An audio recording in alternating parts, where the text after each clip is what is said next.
Welcome to my YouTube channel it's me Sanjeev में आप लोगों का बहुत बहुत स्वागत है। आज हम जियोमॉर्फोलॉजी में एक इम्पॉर्टेंट सा टॉपिक शैडो जोन के बारे में बात करेंगे। कल हमने बताया था अर्थ की वेव कैसे उत्पत्ति होता है, अर्थ की वेव की क्लासिफिकेशन के बारे में, प्राइमरी वेव, सेकेंडरी वेव और टर्शियरी वेव और सरफेस वेव के बारे में बताया था। आज हम बताएंगे बॉडी वेव जो दो भागों में विभाजित है, प्राइमरी और सेकेंडरी वेव कैसे पृथ्वी के अंदर चलता है इसके बारे में बताएंगे। तो शैडो जोन अगर समझना है तो उसका डेफिनेशन जानना बहुत ही इम्पोर्टेंट है। शैडो जोन वो एरिया होता है, उस एरिया वेयर जहाँ द सिस्मिक वेव क्या होता है, सिस्मिक वेव वो वेव होता है, वो तरंग होता है जो अर्थक्वेक के दौरान फोकस से उत्पन्न होता है। उस अर्थक्वेक वेव जो नहीं रिपोर्ट किया जा सकता है उस एरिया को शैडो जोन कहते हैं। तो शैडो जोन किसको कहते हैं? जो एरिया जहाँ पर सिस्मोग्राफ नहीं रिकॉर्ड कर सकता है सिस्मिक वेव को, प्राइमरी एंड सेकेंडरी वेव को, उस एरिया को शैडो जोन कहते हैं। तो शैडो जोन मैं फिर से बताना चाहता हूँ, वो एरिया होता है जिस एरिया में सिस्मोग्राफ नहीं रिकॉर्ड कर सकता है प्राइमरी और सेकेंडरी वेव को, उस एरिया को शैडो जोन कहते हैं। इसके बाद हम बताएंगे इस फिगर के बारे में। एक ब्लैक कलर की जो लाइन है एक क्रस्ट है, इसके बाद मैंटल, इसके बाद कोर। तो क्रस्ट से 40 किलोमीटर की डेप्थ में एक फोकस पॉइंट है। इस पॉइंट से भूकंपीय तरंगे और अर्थक्वेक की वेव की उत्पत्ति हुआ है और होकर ऑल डायरेक्शन में फैल गया है।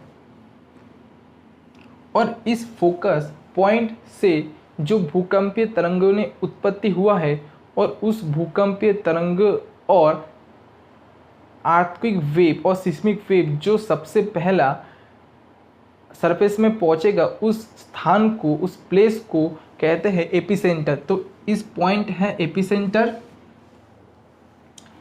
ये पॉइंट है एपिसेंटर और इस पॉइंट जो एपिसेंटर से 40 किलोमीटर की डेप्थ में है उसको फोकस कहते हैं, फोकस। तो इस फोकस से जो अर्थक्वेक वेव का उत्पत्ति हुआ है वो ऑल डायरेक्शन में फैल चुका है, ऐसे ऐसे ऐसे। S and primary wave, S secondary, P for primary and secondary wave चारों तरफ फैल चुका है। तो एपिसेंटर के साथ जो एक एंगुलर डिस्टेंस है, एंगुलर डिस्टेंस ऐसे और इसके साथ ए लाइन, अर्थात एपिसेंटर के साथ 105 डिग्री एंगुलर डिस्टेंस में अगर कहीं पर भी सिस्मोग्राफ है, वो सिस्मोग्राफ सिस्मिक वेव के दो wave, primary and secondary wave को रिकॉर्ड कर सकता है। तो एपिसेंटर के साथ 105 डिग्री एंगुलर के डिस्टेंस के बीच में अगर कहीं पर भी यहाँ पर भी एक सिस्मोग्राफ है तो वो प्राइमरी एंड सेकेंडरी वेव को रिकॉर्ड कर सकता है। और 105 से 145 के एंगुलर डिस्टेंस पर, एंगुलर डिस्टेंस क्या होता है, एपिसेंटर के साथ ऐसे हुआ 105 और ऐसे हुआ 145, इधर एक लाइन हो जाए तो इसके साथ, तो 105 और 145 के बीच में अगर कहीं पर भी यहाँ पर भी एक सिस्मोग्राफ इंस्ट्रूमेंट है तो वो प्राइमरी वेव को नहीं रिकॉर्ड कर सकता है। तो इस मैंने पहले बताया जो एरिया जहाँ पर सिस्मोग्राफ सिस्मिक वेव को नहीं रिकॉर्ड कर सकता है उस एरिया को शैडो जोन कहते हैं। तो इस को हम कह सकते हैं पी वेव का शैडो जोन। क्यों पी वेव का? क्योंकि सिस्मोग्राफ पी वेव इस 105 से 145 के बीच में किसी भी प्लेस पर पी वेव को नहीं रिकॉर्ड कर सकता है। तो इसलिए 105 से 145 के बीच में इस स्थान को, पर इस एरिया को पी वेव का शैडो जोन कहते हैं। सेम इधर भी 105 से 145 के बीच में ये जो एरिया है इसको पी वेव का शैडो जोन कहते हैं, क्योंकि यहाँ पर सिस्मोग्राफ पी वेव को नहीं रिकॉर्ड कर सकता है। इधर देखें तो यहाँ पर भी एक फोकस है, यहाँ पर एपिसेंटर है, इधर से वेव चारों तरफ फैल गया है, पी एंड एस वेव। और पी वेव का शैडो जोन हमने देखा, और एस वेव का शैडो जोन क्या है, 105 से ज़्यादा, और इधर भी 105 से ज़्यादा कहीं पर भी सिस्मोग्राफ है तो वो सिस्मोग्राफ एस वेव को नहीं रिकॉर्ड कर सकता है। तो इधर क्या हुआ, पी वेव का जो पी वेव को नहीं रिकॉर्ड कर सकता है 105 से 145 के बीच में, और 145 के ज़्यादा, इससे भी 145 के ज़्यादा स्थान पर अगर सिस्मोग्राफ है तो वो पी वेव को रिकॉर्ड कर सकता है। तो मैं फिर बता रहा हूँ, 105 से 145 के बीच में पी वेव नहीं रिकॉर्ड होता है, 145 के बाद में और इसको 145 के बाद में रिकॉर्ड होता है सिस्मोग्राफ से। तो इसको अगर हम बताएं तो पी वेव का शैडो जोन 105 से 145 के बीच में, 105 से 145 के बीच में पी वेव का शैडो जोन। और एस वेव का शैडो जोन देखें तो 105 से ज़्यादा इस पूरे क्षेत्र में एस वेव नहीं रिकॉर्ड होता है, इसलिए इस जोन को अगर इधर भी एक सिस्मोग्राफ है तो इस ए सिस्मोग्राफ एस वेव को इधर नहीं रिकॉर्ड कर सकता है। तो इस पूरे क्षेत्र को हमने जो पहले डेफिनेशन में बताया था वो एरिया होता है जहाँ सिस्मिक वेव नॉट रिपोर्ट होता है सिस्मोग्राफ के माध्यम से। तो उस पूरे एरिया को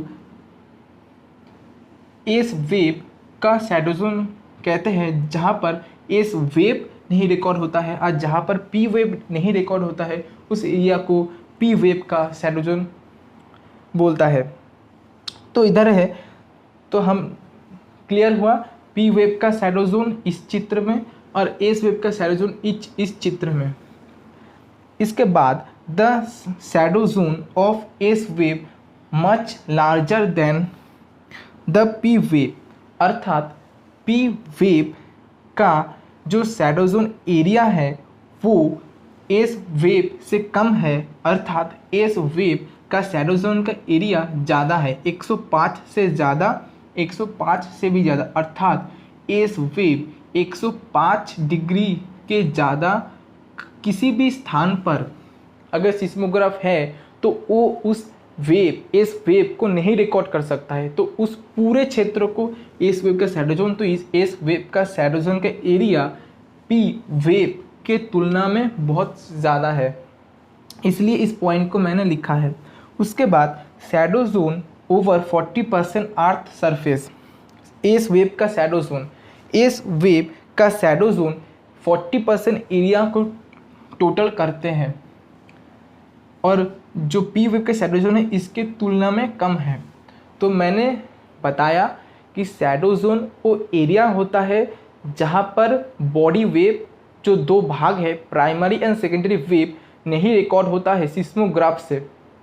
जहाँ पर पी वेव नहीं रिकॉर्ड होता है उस एरिया को पी वेव का शैडो जोन, और जहाँ पर एस वेव नहीं रिकॉर्ड होता है तो उस जगह को, उस एरिया को एस वेव का शैडो जोन कहते हैं। एकमात्र 105 से 145 के बीच में दोनों ही body wave P and S wave इस 105 एवं 145 के बीच में नहीं रिकॉर्ड होता है। पी एंड एस वेव 105 और 145 के बीच में दोनों ही नहीं रिकॉर्ड होता है, 105 और 145 के बीच में, और पी वेव 145 और 145 के बीच में रिकॉर्ड होता है। बट इसके अगर देखा जाए तो एस वेव 105 से ज़्यादा किसी भी स्थान पर एस वेव नहीं रिकॉर्ड होता है। तो यही होता है शैडो जोन की कंसेप्ट। अगर ये वीडियो आपको पसंद आए तो लाइक कीजिए, सब्सक्राइब कीजिए एंड कमेंट कीजिए। धन्यवाद।